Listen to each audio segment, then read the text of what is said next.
ஒரு சிறிய நகரத்தில் ராஜு என்ற சிறுவன் வாழ்ந்தான். அவனைப் பற்றி அவன் வகுப்பிலுள்ள நண்பர்கள் பல நேரம் கிண்டலாக கூறினார்கள்.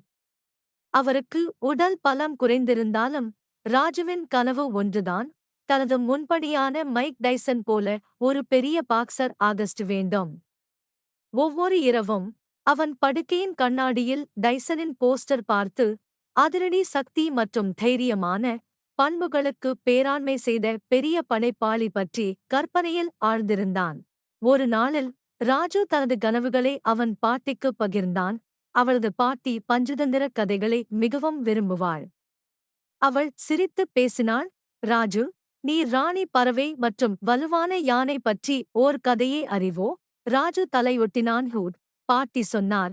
ஒரு அடர்ந்த காடுகளில் ஒரு சிறிய பறவை தன் கூந்தலை இழந்தது. அது ஒரு யானை வீழ்த்தியது. ஆனால் அந்த பறவை தளர்ந்தது அல்ல. அது மற்ற பறவைகளுடன் இணைந்து ஒரு புத்திசாலியான திட்டம் வகுத்தது. அவர்கள் யானையை ஒரு கிணற்றில் விழுப்பதற்கு கசக்கினார்கள். இது புறக்கணிப்புகளுக்கு எதிராக இந்த சிறிய உயிரினங்கள் கூட பெரிய கஷ்டங்களை முடிக்கும் சக்தி மற்றும் புத்திசாலித்தனத்தை காட்டின. ஹூட், ராஜு அதிர்ச்சியில் இருந்தாலும் அது அவனுடன் எந்த உறவையும் கொள்ளாததாக நினைத்தான். ஆனால் பாட்டி, நான் ஒரு குழந்தைதான். எனக்கு டைசன் போன்ற சக்தி அல்லது அந்த பறவையைப் போன்ற புத்திசாலித்தனம் இல்லை. பாட்டி சிரித்துக் கூறினாள். சக்தி என்பது வெறும் உடலில் இல்லை மகன், அது உன் மனதில் உள்ளது. டைசன் எப்போதும் சாம்பியனாக இல்லை. அவன் தன் வழியைப் போறான். ஏனெனில் அவன் தன்னை இருப்பதை நம்பினான். நீயும் நம்பிக்கை வைக்கும்போது அதுவும் கூட. எனவே நீ முடியும். ஹூட், அந்த வார்த்தைகளால் ஊக்கமடைந்த ராஜு முதலில் ஒரு சிறிய உள்ளூர் ஜிம்மில் பயிற்சி செய்ய ஆரம்பித்தான். ஆரம்பத்தில் அவன் தவிர்க்க முடியாமல் போராடினான். அவன் குத்துகள் பலவீனமாக இருந்தன.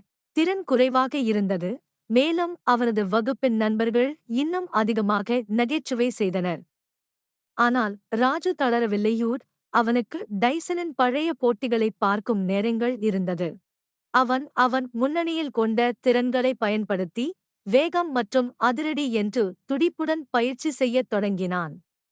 ஒவ்வொரு முறையும் அவன் விட்டுவிட விரும்பினாலும் அவன் நினைவில் கொண்டிருந்தது அந்த சிறிய பறவையும் யானையும். ஹூட், ஒரு நாள் அவரது பயிற்சியாளர் ராஜுவின் நிலைப்பாட்டை கவனித்தார் மற்றும் அவனுக்கு உதவ தீர்மானித்தார். பயிற்சியாளர் கூறினார், பாக்ஸிங் என்பது வெறும் சக்தி அல்ல ராஜு. அது உன் மனதை பயன்படுத்துவதையும் அமைதியாக இருத்தலையும் ஆகும். டைசன் இதை மக்கு ஒத்துப்போகும் போது செய்தது. ஹூட், மாதங்கள் கடந்த பின் ஒரு உள்ளூர் பாக்ஸிங் போட்டி அறிவிக்கப்பட்டது. எதிர்காலத்தில் எல்லா வழிகளும் ராஜுவுக்கு எதிராக இருந்தாலும் அவன் அந்த போட்டியில் பதிவு செய்தான். அவனது எதிரிகள் பெரியவர்களும் வலுவானவர்களும் இருந்தாலும் ராஜு டைசனின் அதிர்ச்சியை நினைவில் வைத்திருந்தான். ஹூட், இறுதிப் போட்டியில் ராஜு மிக உயரமான மற்றும் பரப்பான சிறுவனுடன் சந்தித்தான். கூட்டம் அவனை சந்தேகிக்கினாலும் ராஜு கவனம் செலுத்தி வேகமும் திட்டமிடலையும் பயன்படுத்தி அந்த சிறு வலுவான குத்துக்களை தவிர்க்கும் மற்றும் சுருக்கமான தெளிவான தாக்குகளை ஏற்படுத்தினான். கடைசியில் ஒரு சரியான மேல் தாக்கத்தை அவன் சமர்ப்பித்தான். மேலும் அவன் வெற்றி பெற்றான். ஹூட், பொது வினாடிகள் தொடங்கி மக்கள் ஜெய்ய முடிந்ததை பாராட்டினர். ராஜுவின் உறுதியும் புத்திசாலித்தனமும் கடுமையான நிலையை மாற்றியது. போட்டிக்குப் பிறகு ராஜுவின் பாட்டி அவனைக் கட்டிப்பிடித்து, பாருங்க மகனே, பறவை மற்றும் டைசன் போல் நீங்க ஆதரவு மற்றும் வலிமையை உறுதி செய்யும்போது நீயும் அதை சமர்ப்பித்து காட்டினாயு. அந்த நாளிலிருந்து ராஜு தனது நகரத்தில் ஒரு உத்வேகம் ஆனான். அவன் வெறும் பாக்சராக வளரவில்லை, மேலும் பிறரையும் அவற்றின் கனவுகளுக்கு பின்பற்ற ஊக்குவித்தான். ஹூட், நீதி, வெற்றிக்கு உடல் சக்தி மட்டும் இல்லாமல் உறுதி, திட்டம் மற்றும் தன்னம்பிக்கை வேண்டும்.